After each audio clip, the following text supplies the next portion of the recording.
Bien, habíamos anticipado este informe a cargo de Ayelen Weigand sobre estos dos conocidos profesionales que desaparecieron allá por 2000 y 2003, que provocaron una gran conmoción en la opinión pública y que se los tragó el tiempo, digamos, ¿no? O sea, pasaron los años y la justicia no pudo avanzar. ¿Ayelen? Así es. En el año 2000 desapareció un 13 de febrero el arquitecto Mario Luis Zapegno mientras viajaba en su automóvil, un Polo rojo, desde Crespo hacia Paraná. En el año 2013, la misma fecha, el 13 de febrero, en el año 2003, desaparece el contador Amado Habib. Él estaba recorriendo la zona de Colonia Güemes, también en su vehículo, en este caso un BMW Gol, en cercanías de Hernandarias. A ambos se los tragó la tierra. Y ese es uno de los puntos que tienen en común estos dos casos, pero además tienen otros casos, otras cuestiones como denominador común. Por un lado, ambos eran oriundos de Paraná y trabajaron en el Estado provincial. El arquitecto Zapegno era funcionario de la Dirección de Arquitectura, tenía un alto cargo en la Dirección de Arquitectura, y el contador Habib había sido subsecretario de Hacienda en el gobierno de Raúl Uranga y síndico del Banco de Entre Ríos durante el gobierno de Washington Ferreira. Pero tienen otras cosas en común, no solo el misterio, sino que además ambos desaparecieron en circunstancias que siempre quedaron con un manto de sospecha por el accionar de funcionarios policiales en las jurisdicciones en las que ambos desaparecieron con 3 años de diferencia. Además, otra de las cuestiones en común es que hasta hoy el Estado no ha podido dar respuestas ni a los familiares ni a la sociedad de qué pasó con estas dos personas.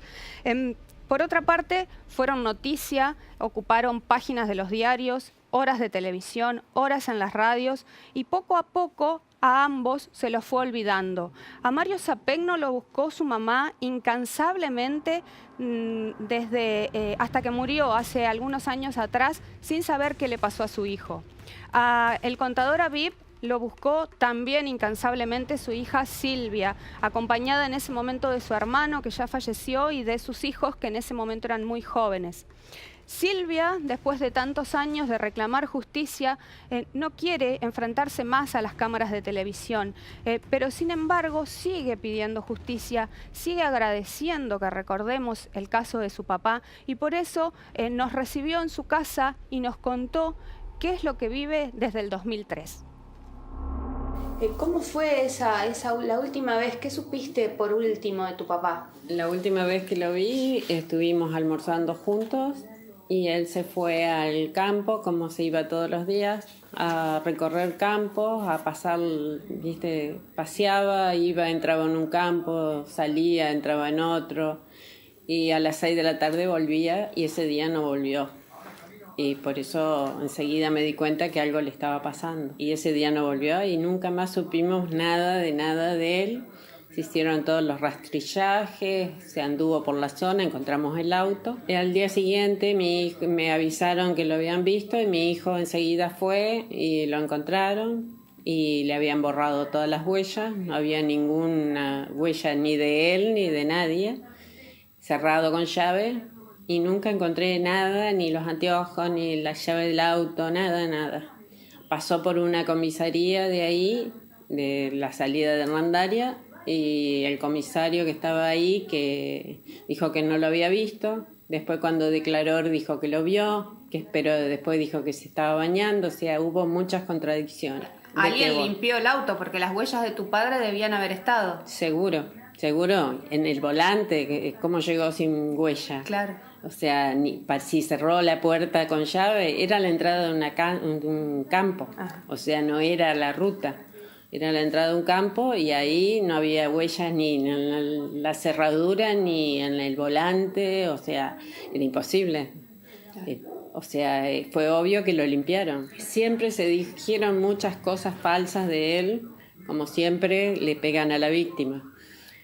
Pero para mí ni siquiera tenía plata, o sea, andaba, viste, era jubilado y andaba con lo que tenía en el bolsillo, que no era mucho. Y yo siempre, mi teoría fue que algo tuvo que ver el comisario de ahí, por la forma que desapareció, la forma que limpiaron las cosas.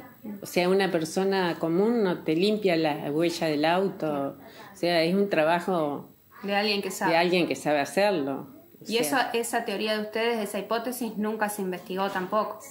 No sé si lo investigaron, a mí nunca me dijeron, o sea, sé que lo trasladaron de la comisaría esa a María Grande.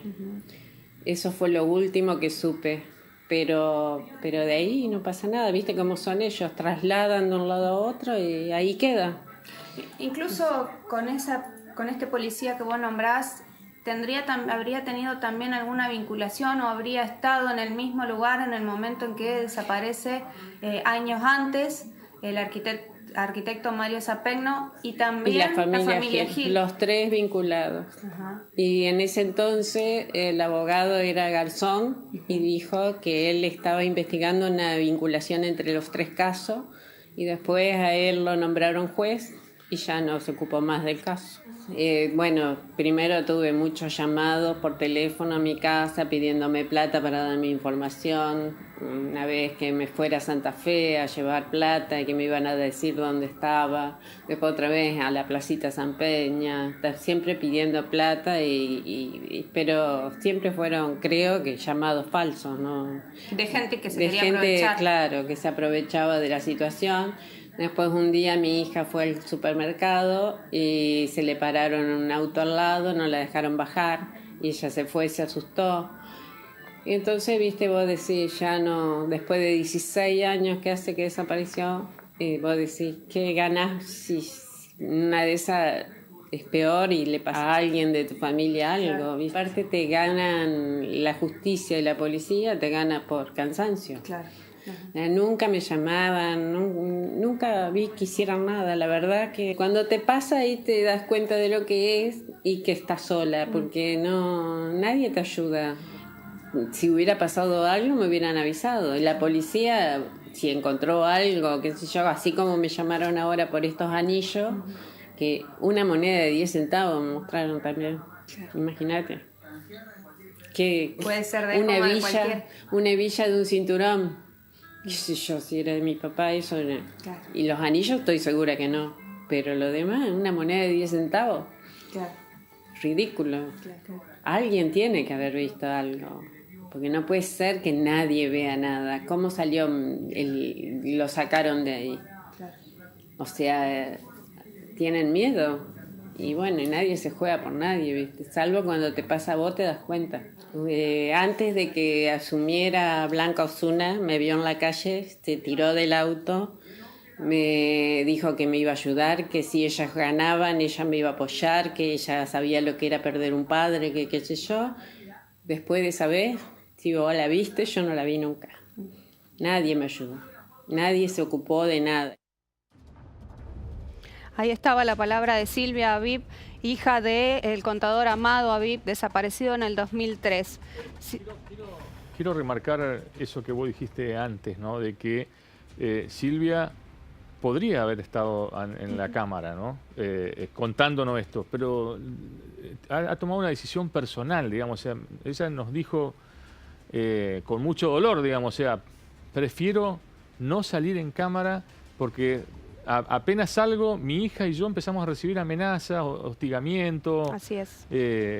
Y uno se pregunta, ¿qué pasa? O sea, ¿qué hay detrás para ensañarse así con una familia, digamos, ¿no? Exacto, tienen mucho miedo, están cansados y Silvia tiene 5 nietos a los que está queriendo, por sobre todas las cosas, proteger y preservar. Por eso su decisión de no aparecer en cámara. Ella hablaba de que nadie hizo nada y nadie la ayudó. Sin embargo, en estos casos, la pata judicial y la pata policial siempre están. Estuvimos también charlando con la fiscal Laura Cataño. ella actuó en la primera etapa de la investigación y aún sigue siendo fiscal del caso porque la causa sigue abierta. Silvia decía, me llamaron para reconocer algunas cosas. Ese fue el último movimiento que tuvo la causa por la desaparición del contador Amado Habib. El año pasado, en el 2018, alguien que había encontrado hace muchos años atrás una cadenita, unas monedas, una hebilla, unos anillos, lo entregó a la justicia y pensando que podían llegar a ser del contador Habib, la llamaron para reconocer estos elementos que finalmente terminaron descartándose. La fiscal Laura Cataño nos da algunos detalles de esta situación. La causa se radicó en el juzgado de instrucción 6, que estaba a cargo del doctor Héctor Eduardo Toloy. Yo intervine desde el principio de la investigación en esa causa, porque yo estaba de fiscal en ese momento en ese juzgado. Toda la búsqueda que se hizo, que fue una intervención muy rápida, digamos, y de mucho movimiento, lamentablemente no dio resultados positivos. Se analizaron también el teléfono, sobre todo el fijo de él, porque en esa época no había celular, o por lo menos este señor no tenía celular, era una persona ya mayor, tenía más de 80 años el señor. Bueno, conclusión, en el año ya creo que fue 2006, 3 años después, se agotan todas las pruebas ya para hacer y la causa se reserva. En ese momento se usaba este instituto de la reserva, que quiere decir que la causa queda a la espera de que surjan nuevas pruebas a producir que nos puedan llevar a buen puerto. La familia no le encontraba ninguna explicación a lo que le podía haber pasado. No se manejaron hipótesis concretas, sí, varias hipótesis, bueno, un secuestro se descartó, no hubo nunca llamado, un supuesto homicidio en su momento no se manejó, después se pudo empezar a pensar cuando el hombre no aparecía, pero no había ninguna prueba, ni tampoco se encontró que él tuviera ningún problema personal, digamos, que amerite algún final así. Como para empezar a sospechar de alguien. La verdad que era empezar a manejar hipótesis que la familia no entendía qué es lo que realmente le había pasado a este señor. Lo único que era llamativo de él es que era un hombre que solía andar y le gustaba manejar en esa zona muy desolada. Bueno, cuando se reserva la causa, el juez ordena, en ese momento seguía el juez Toloy, ordena que la División Homicidio y Búsqueda de Personas prosiga la investigación a los fines de que si aparecían medidas probatorias, el juzgado inmediatamente la lleve adelante. Así fue que en el año 2016, creo, aparece un hueso, supuestamente humano, ahí en la zona donde el contador había desaparecido, en la cercanía. Bueno, se manda a médico forense, se analiza, da negativa la prueba. Y en el año 2018, creo que fue, sí, el año pasado, a principio de año, se presenta un joven en la comisaría de Hernandarias llevando un par de alianzas y una moneda de 50 centavos, antigua del año 80 y pico, y una hebilla de cinto que había encontrado a la vera de un arroyo que era ahí también en la cercanía de donde había desaparecido el contador Habib. Este muchacho las entrega, se analizan a ver si tenían alguna inscripción, etcétera. La hebilla nomás tenía una inscripción que decía Grecia, las alianzas no. Bueno, y se llama a la hija, a la que hizo la denuncia, la hija del contador, la señora Silvia Habib. Se le muestran las cosas, pero ella no reconoció ninguna, dice que ninguna era del papá. Y a partir de eso la causa vuelve a quedar en reserva. Y a partir de eso la causa vuelve a la reserva, digamos, lo que se denomina reserva, que es espera, en realidad la palabra dice reserva, pero es espera de nuevas pruebas que puedan surgir y que nos puedan llegar. Hasta ahora no ha habido más nada. En un momento se deslizó la posibilidad de una relación de esta desaparición del contador Habib con la desaparición del arquitecto Mario Zapegno y con la desaparición también de la familia Gil, a raíz de una cierta posible vinculación de funcionarios policiales que habrían actuado en los 3 lugares en el momento de esas desapariciones. ¿Esto constó en algún momento en el expediente? ¿Se trabajó judicialmente? No, la verdad que desconozco esa versión yo. No. En el expediente del contador Aviv no surge ninguna conexión con otro, no surge que la causa se haya pedido por parte de los jueces que intervenían en esa otra investigación, y la verdad que esa fuente no sé de dónde es. Pero además esto fue en la zona hernandaria, creo que lo de la familia Gil fue en jurisdicción de Nogoyá, y lo de Sapeño, si no tengo mal recuerdo, es de Crespo. O sea, las zonas no coincidirían, las comisarías intervinientes tampoco. No sé a qué apunta eso, porque la verdad que no desconozco esa información. A lo largo de la historia judicial, digamos, de que yo estoy en la justicia, he visto varios casos. Lamentablemente la justicia hace lo que puede en la búsqueda. En esta causa, la verdad, se actuó, se hizo todo lo posible.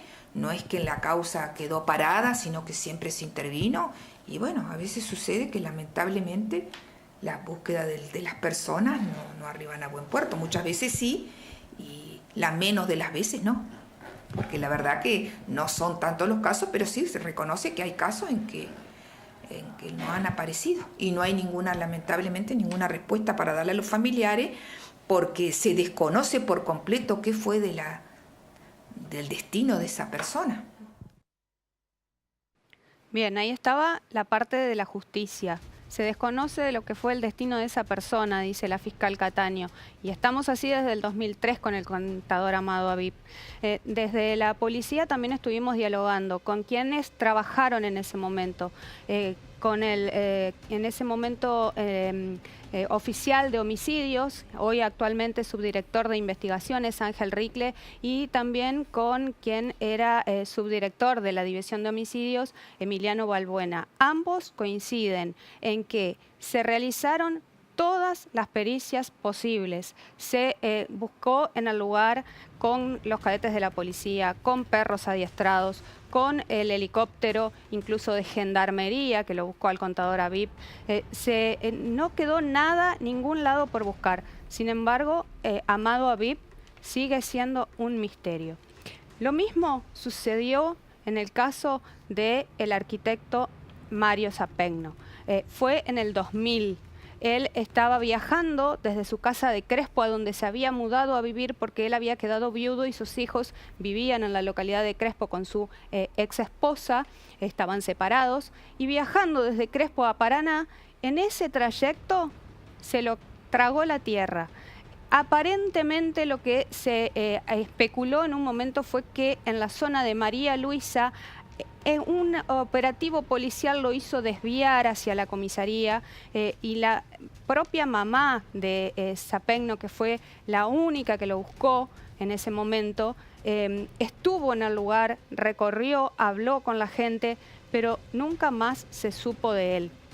Cuestión de Fondo estuvo dialogando con un amigo de él de la localidad de Crespo, que también agradece que este caso se recuerde después de tantos años y nos cuenta cómo se vivió en ese momento y qué es lo que ellos opinan al respecto.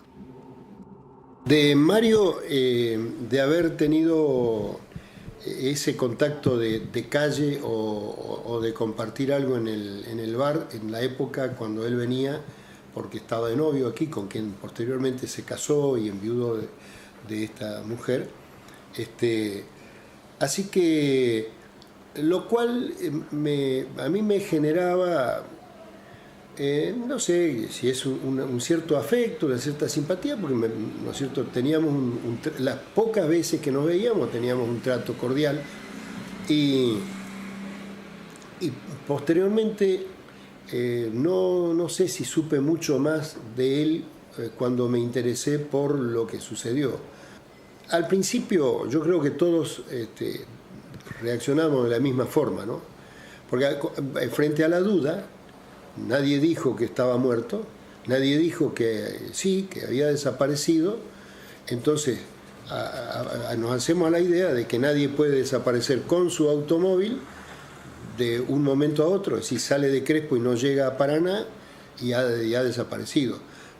Yo digo, a veces este caso parece como una abducción de un ovni, ¿no? Porque no hay rastros. Y entonces al principio creo que cuando está que uno queda en una situación que tal vez no le apena, porque no hay razón para apenarse, sino una esperanza de que alguien aparezca. Y finalmente no apareció. Se va. Nosotros, en Paralelo 32, obviamente que nos ocupamos del caso, todo lo que pudimos, pero nunca, no había ni siquiera, para el periodismo, y ustedes se están ocupando ahora y lo van a experimentar probablemente, es un caso casi frustrante, porque ¿con quién vamos a hablar para saber algo más? ¿Dónde vamos a investigar para ver si hay algo que la fiscalía o el juez no sabe? Nada, no había en este caso lo que decía hoy, ¿no? Es simplemente una desaparición. La situación recayó en la comisaría de Aldea María Luisa, donde no hay estructura para nada. Entonces, lógicamente, se convoca Paraná. O sea, ustedes por ahí estaban más informados de lo que pasaba en Paraná. Pero vino en su momento criminalística, que cuando uno preguntaba, estaba también con esa situación, con esa impotencia de decir, si yo desaparezco en mi casa, voy a decir algo obvio, yo desaparezco acá, es lógico que la fiscal va a citar a los vecinos para preguntarle cuándo me vieron la última vez, si me vieron salir, entrar, pero ¿a quién le pregunta por alguien que desapareció supuestamente en la ruta? Aunque después se dijo que no, que parece que tenía una relación en Aldea María Luisa y que podría haber ingresado, ¿no? O que seguramente ingresó. Yo creo que la mujer que era su supuesta relación fue también interrogada, pero de ahí no surgió nada en particular.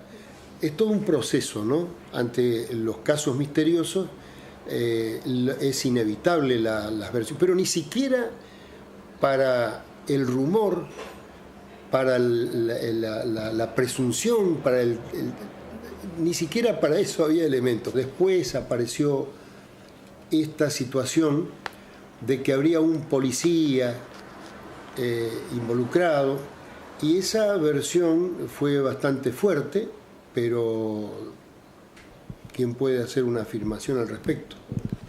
Incluso esa supuesta actuación policial en el caso se hizo un paralelo con el caso de Aviv también, que podría ser el mismo policía. ¿Eso te recuerda que se haya mencionado, manejado? No lo tengo muy presente a eso, ¿no? No lo tengo muy presente. Pero también en algún momento creo que en el caso de la familia Gil, otro misterio, ¿no? También se buscaba un nexo, una vinculación, un hilito de plata que uniera algunos casos. No sé si está bien lo que voy a decir, pero cuando una versión, un rumor, está muy fuerte, la justicia debería investigarlo a fondo. Ahí estaba planteado entonces el caso de la desaparición del arquitecto Mario Zapegno.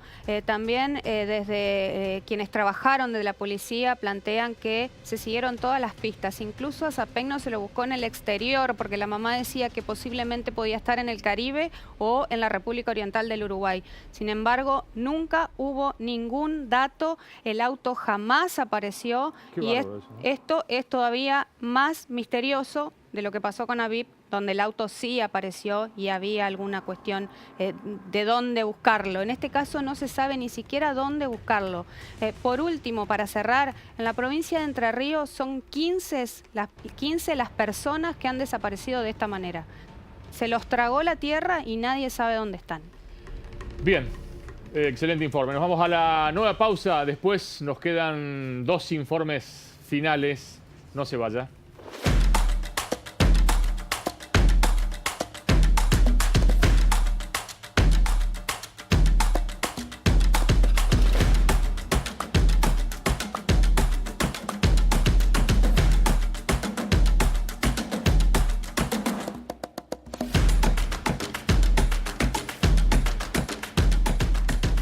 El Nido. El nuevo libro de Daniel Ernst. Poder, justicia y corrupción en Entre Ríos en los últimos años. El Nido, en librerías y kioscos de Entre Ríos y Santa Fe.